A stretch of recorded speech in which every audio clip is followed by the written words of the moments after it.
The oak-paneled boardroom of Brightspan Logistics was quiet, except for the rhythmic click of the vote counters.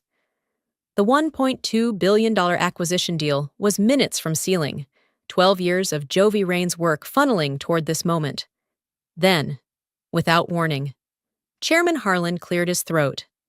Effective immediately, Jovi Raines is relieved of her duties as Chief Executive Officer. The words hit like a dropped gavel. For half a second, she wondered if she'd misheard. The stack of deal documents in front of her blurred. Her mind didn't go first to her title or the power being stripped from her, but to her younger brother. His heart surgery was scheduled in 10 days. The company's insurance would cover most of it, unless she was no longer an employee. If this termination stood, the coverage would vanish in 24 hours. She kept her hands flat on the table, no flinch, no protest. She wouldn't give them the satisfaction of watching her unravel. Harlan avoided her eyes as he gestured toward the door. "The board thanks you for your service." The door opened, and in walked Martin Hale. Crisp suit, perfect smile. The kind of man who measured his words by how well they'd photograph in the press. Jovi knew that face. She'd seen him at 2 separate dinners with executives from Norva Freight, Brightspan's fiercest competitor. Back then, she'd wondered why a mid-tier consultant was breaking bread with their top brass. Now she had her answer. Jovi had built Brightspan from a patchwork of regional carriers into the Midwest's most reliable supply network. She had fought for every contract, modernized every warehouse, and personally overseen the launch of the routing authentication matrix, a system no rival could match. Her leadership was numbers, grit, and results. Martin's was optics and backroom handshakes. The contrast was almost insulting. She gathered her folder and pen. Her chair scraped softly against the marble floor. Inside, the shock pressed like a weight against her ribs, but her voice stayed even as she said, "Enjoy the vote." As she stepped into the hallway, the door closed behind her. She didn't know how yet, but one thing was certain. They had just handed the future of Brightspan and her brother's health to a man loyal to someone else, and that was a mistake she intended to make them regret. The hallway outside the boardroom felt colder than it had when Jovi Raines walked in that morning. She moved past the glass walls and muted carpet, her heels clicking in a steady, unhurried rhythm. Behind her, the muffled voices of the board carried on without her, as if 12 years of work could be swept aside like a used coffee cup. Her mind pulled her backward in time, tracing the arc of her years at Brightspan. When she joined, the company had been a tangle of failing regional carriers, each hoarding its own outdated systems. Routes overlapped inefficiently, shipments vanished into paperwork black holes, and their reputation was one late delivery away from collapse. Jovi had changed all of that. She'd fought tooth and nail to unify operations, negotiating with stubborn local managers, replacing obsolete hardware, and overhauling software that looked like it belonged in a museum. She'd walked distribution floors at 2 a.m, clipboard in hand, learning every bottleneck herself instead of delegating the mess. Her proudest achievement was the routing authentication matrix, a control layer she had designed, coded, and integrated herself. It was invisible to outsiders, even to most executives, but it was the pulse of Brightspan's entire network. Every shipment, every truck route, every warehouse dispatch request passed through it for verification. Without the matrix, nothing moved, and only Jovi held the full authentication chain. The thought should have brought her comfort. Instead, it pressed against the ache already forming in her chest. Pride for what she'd built mixed bitterly with the knowledge of who would now sit in her chair. Martin Hale, slick, untested, and worse, compromised, would inherit the shell of a machine he didn't know how to run.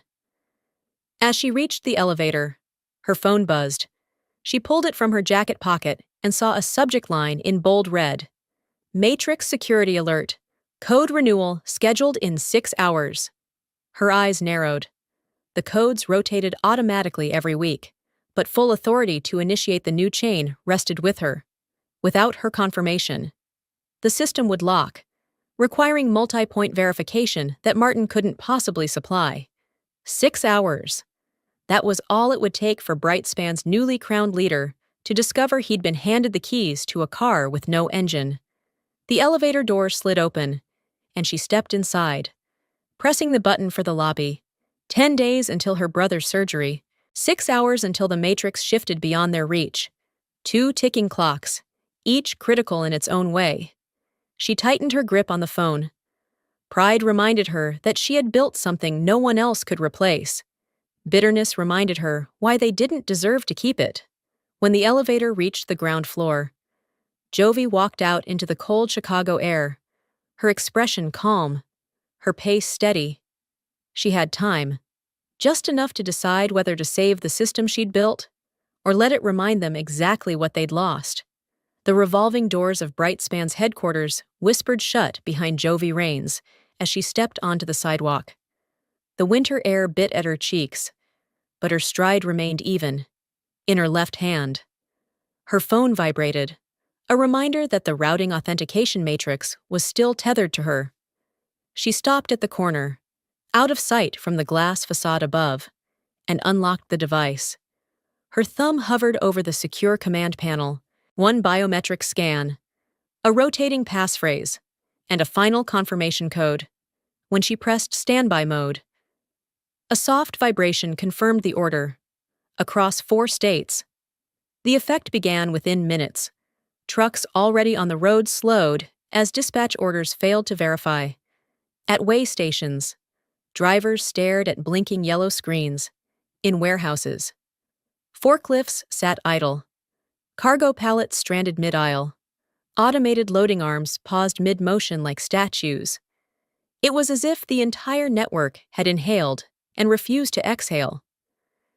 Jovi slipped the phone back into her pocket and began walking again. The power wasn't in the act itself. It was in knowing precisely what it would do, and how long it would take for the first call to come. She didn't need to raise her voice, slam a door, or make a scene in that boardroom. The Matrix would do the talking for her. The countdown had already begun. 48 hours until the system locked permanently without her reauthorization. 48 hours before even she would need a complex re-entry process to regain control. For Martin Hale, that window would be useless. He lacked the authority, the knowledge, and the trust protocols embedded deep in the code. Her phone buzzed again. This time, not an automated alert. A message from Lena Torres, one of her most reliable regional managers. Lena. Saw Martin in the exec suite. He's forwarding route data to an outside address. Looks like Norva Freight's domain. What's going on? Jovi's lips curved into the faintest smile, though there was no warmth in it. She had suspected his ties to Norva Freight. Lena's message turned suspicion into fact. The board had handed her company's arteries to a man intent on bleeding them dry. She typed a short reply. Jovi. Let him. The routes won't work without me. No explanation, no outrage, just precision. The same precision she had used to build the network, to integrate the Matrix, to predict exactly how long it would take for panic to reach Harlan's desk. By the time she reached her car, the first missed call notification appeared on her screen. Operations. She ignored it, sliding into the driver's seat. She glanced once more at the skyline behind her. The building stood tall, but inside, its heartbeat was fading. She would decide, coldly, carefully, when and if it would start again. By noon, the ripples of Jovi Rains' silent command had swelled into visible waves. The headlines appeared first, quick and blunt across news tickers. Brightspan network stalls, regional supply disruptions reported. Hospital shipments delayed. State officials seek answers. Inside distribution centers. Supervisors scrambled to explain why orders that had been confirmed hours ago now showed as pending verification. Forklifts sat idle while fresh produce warmed in unrefrigerated trailers. Across the Midwest, assembly lines in automotive plants slowed. then stopped entirely. Grocery chains sent urgent emails warning of empty shelves within 24 hours. From her apartment's balcony, Jovi watched the city hum below her, unaware it was living on borrowed time. There was a strange calm in knowing she could trace every disruption back to a single tap on her phone. Quiet satisfaction stirred in her chest, not joy, not gloating, but the steady awareness that her creation still obeyed her, and her alone. The phone rang. The number on the screen wasn't work, it was her brother's cardiologist.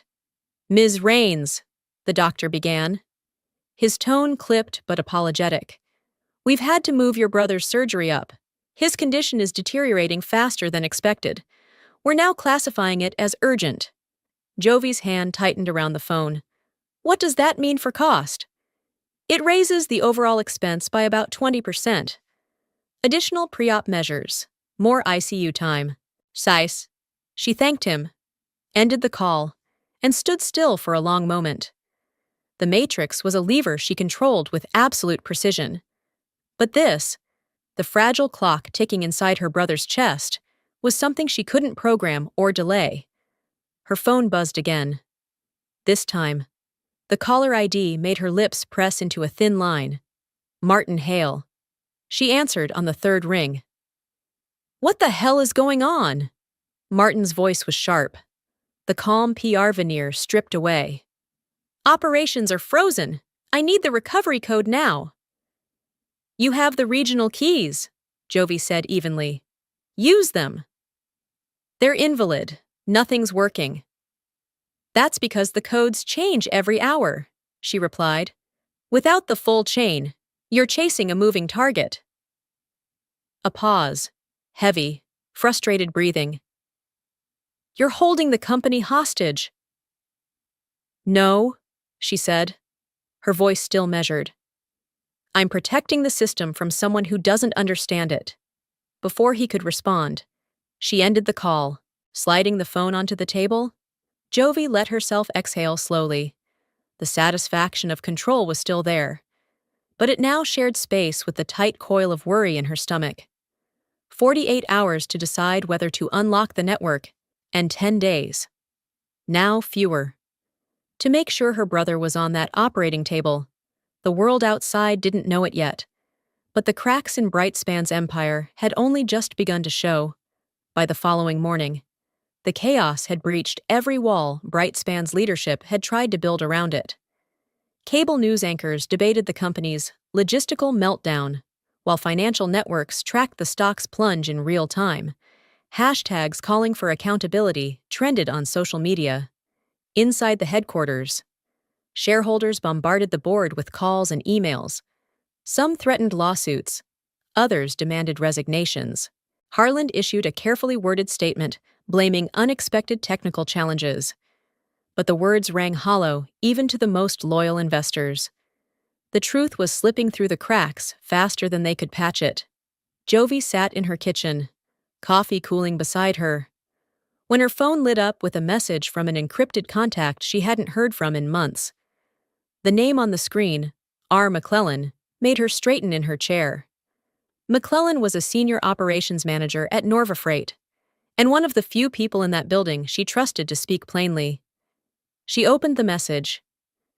"You were right. Hale's been feeding us Brightspan route data since before the vote. Our execs thought it was clean intel. I told them it smelled wrong. You want the proof?" Jovi's jaw tightened. She tapped out a quick reply. "Send it." Within seconds, a secure file arrived, screenshots of Martin's emails to Norva Freight leadership, forwarding route spreadsheets, distribution hub schedules, and dispatch maps. The timestamps aligned with the hours following her dismissal. Her anger flared hot. But beneath it was something sharper. Contempt. This wasn't corporate gamesmanship, it was amateur treachery. Martin hadn't just betrayed Brightspan, he'd done it clumsily, without understanding what he was stealing. A second message arrived from McClellan. "One more thing, your matrix. I think that's what you called it? The data's useless without it. Whatever you built is stripping critical fields from every export. They're staring at empty columns and don't even know it." Jovi leaned back, exhaling slowly. So he'd been peddling scraps. He'd marched into her chair thinking he could open every door with stolen keys, never realizing those keys were cut to fit locks that no longer existed without her. Her phone buzzed again.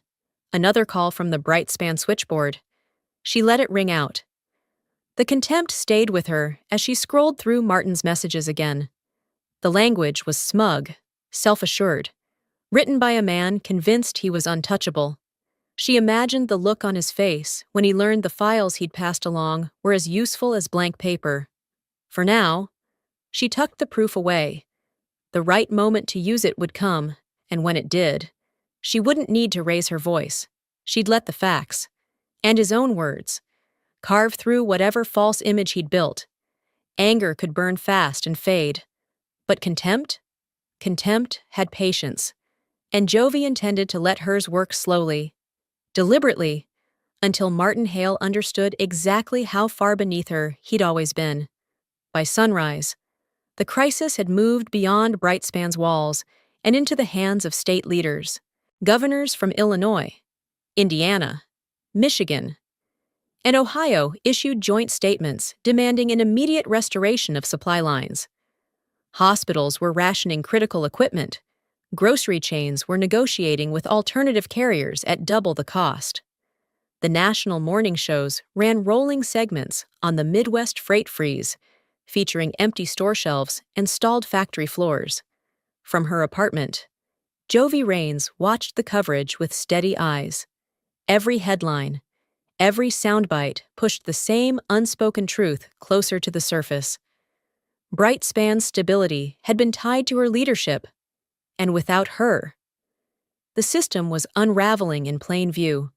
The personal stakes pressed close. 72 hours.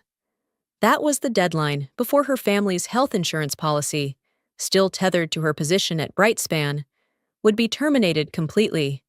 Without it, her brother's surgery costs would skyrocket beyond anything she could cover on her own. Yet even with the clock ticking, she refused to be rushed into a move that didn't serve her long game.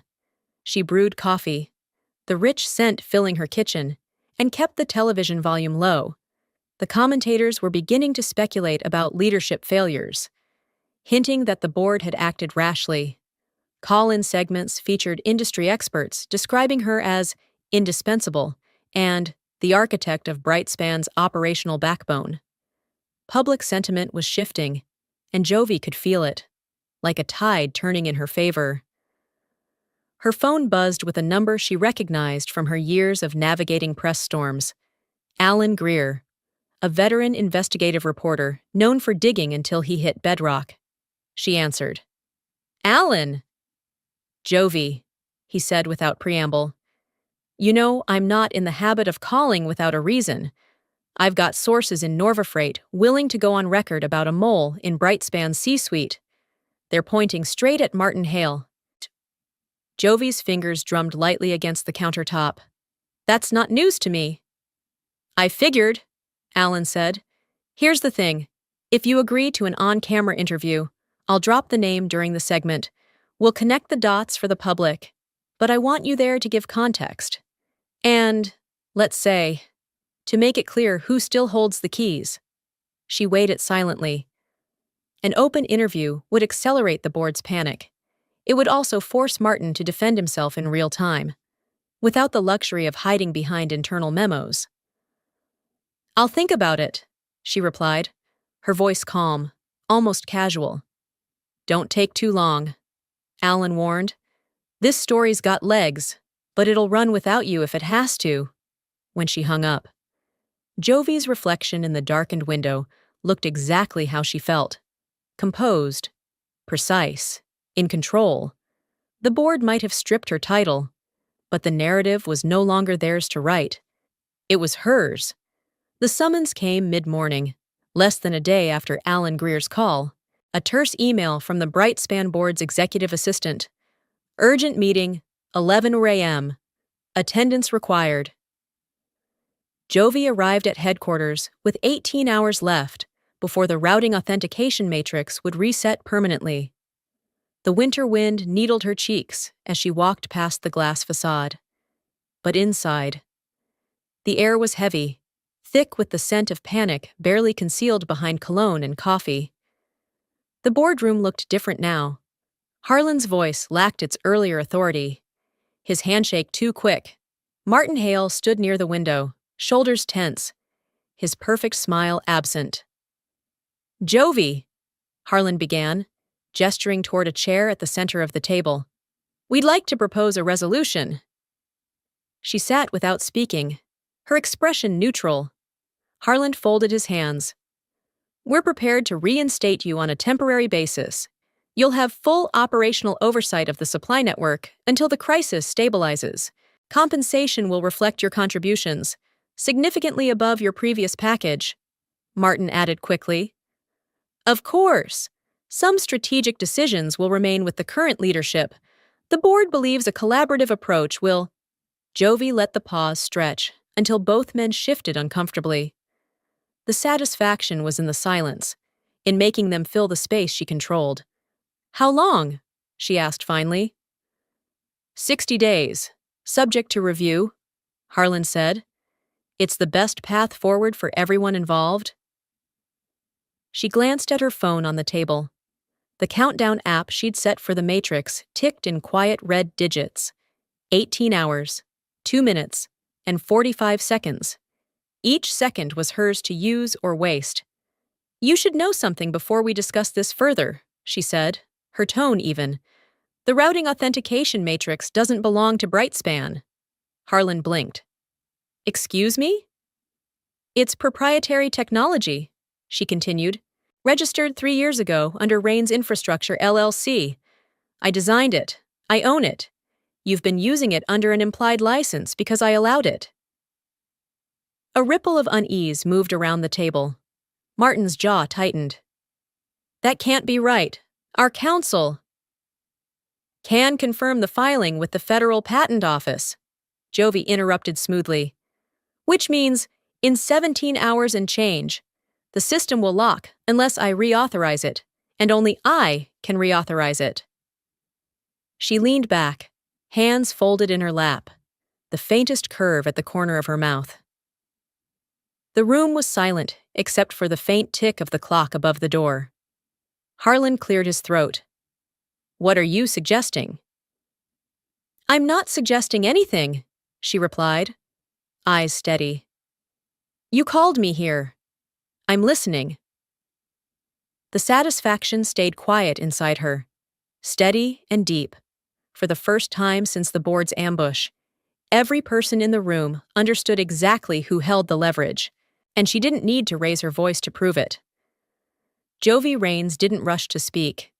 The silence in the boardroom was still working for her, stretching like a taut wire.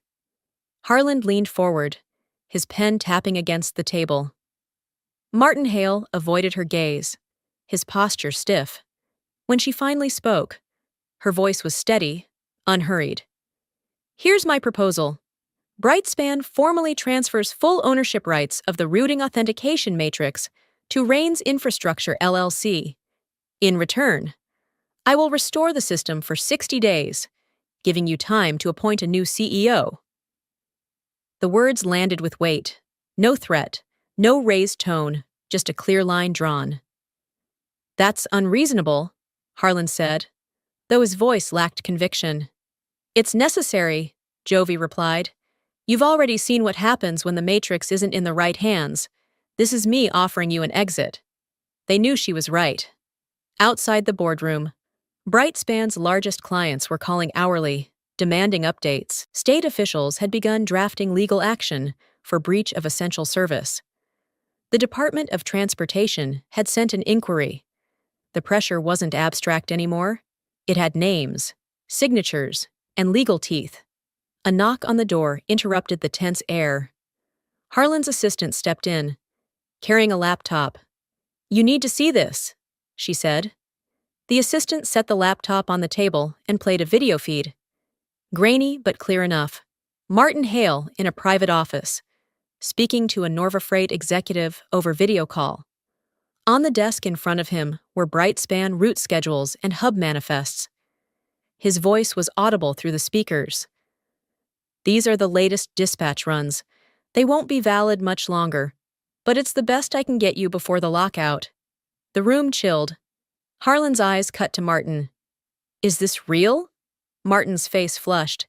"This is out of context."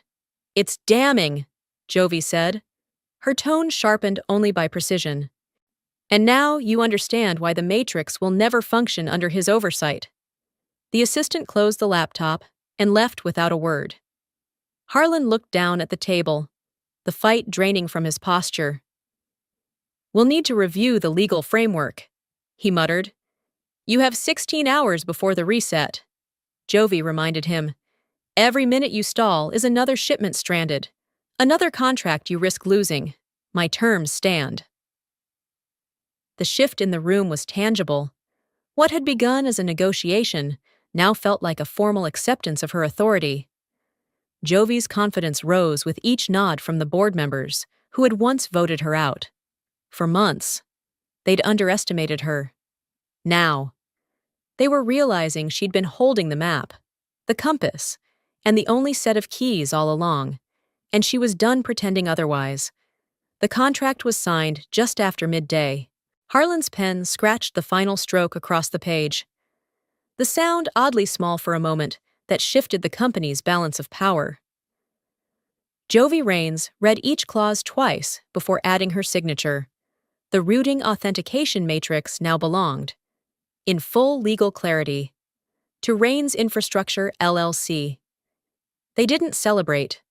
The board members filed out quickly, some avoiding her eyes, others giving short nods as if conceding defeat without words.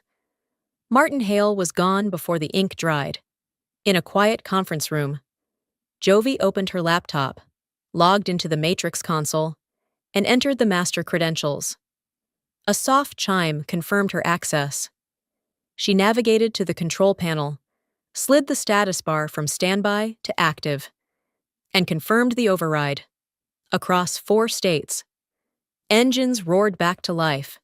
Trucks that had idled at rest stops received fresh route confirmations.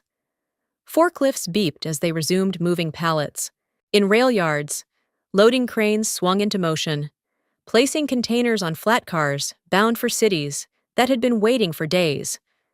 The frozen arteries of the Midwest supply chain began to pulse again. She leaned back in her chair, letting out a slow breath. Relief washed through her, less the thrill of victory, more the easing of a tension that had gripped her since the moment Harlan had spoken her dismissal. The network she'd built was moving again, proving once more that it could only function in her hands. But even in that relief, her mind remained alert. Control was not something you surrendered after winning it back.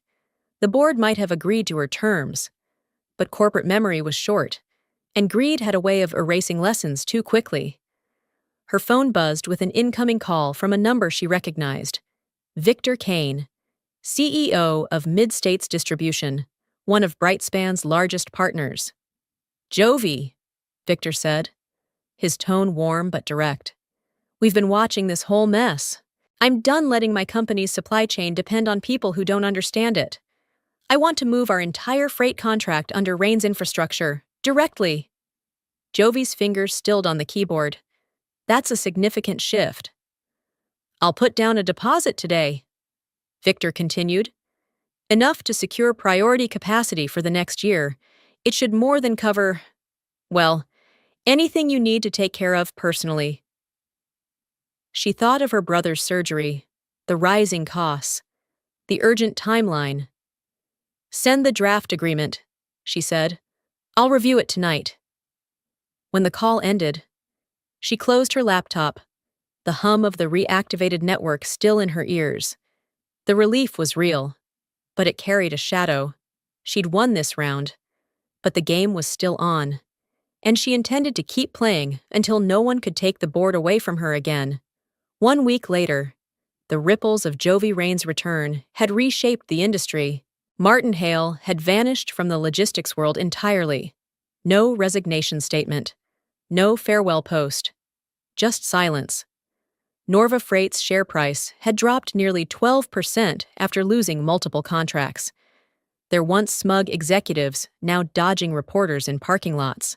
Inside Brightspan, the board was locked in emergency restructuring talks, their power fractured and their reputation in shreds. Jovi, however, was moving forward. The air in her new downtown office felt different, lighter, sharper. Rains Infrastructure LLC, no longer a quiet holding company, was now front and center. She had announced its evolution into a fully independent freight backbone for the Midwest, offering stability and efficiency to partners tired of corporate power plays. On the day of the announcement, cameras lined the room, reporters eager to cover her first official press conference. She stood at the podium, her posture steady, her voice carrying the authority of someone who had fought for her place and won. Rains Infrastructure will provide what this region has been missing: reliability, she said. No political boardroom maneuvers, no gambles with people's livelihoods, just the uninterrupted movement of goods our communities depend on. Applause filled the space. But the real move came later that afternoon. In a private conference room, she signed a multi-year contract with Kane & Porter Industries, the same partner the Brightspan board had once tried to force her to hand over to Norva Freight. The ink was barely dry when she looked up at Victor Kane, a faint but deliberate smile on her lips. "There's something you might find interesting," she said. "Do you remember when Brightspan fought you on renewal terms last year?" Victor nodded. "They didn't know it then," Jovi continued, "but your company was quietly funding the shareholder lawsuit that's now dissolving their board." Victor's eyebrows lifted. Then he chuckled. Business has a way of balancing itself out. By the time evening fell, the news had broken. Kane & Porter's new deal with Rains Infrastructure, combined with the legal pressure from the lawsuit, had effectively dismantled the old guard at Brightspan. Harlan's resignation was confirmed within hours. Standing at her office window, Jovi watched the city lights blink on one by one. The weight of the past weeks lifted from her shoulders. She was no longer fighting to reclaim something. She had built something new, on her own terms. The liberation was complete, and the affirmation was undeniable. She hadn't just survived the ambush, she'd rewritten the map, sometimes. The best revenge isn't taking back what they stole, it's building something they can never touch. If you found Jovi's journey as gripping as I did, drop your thoughts in the comments. Hit like if you enjoyed the twist. Share this with someone who loves a good corporate takedown. And subscribe so you don't miss the next story of turning betrayal into victory.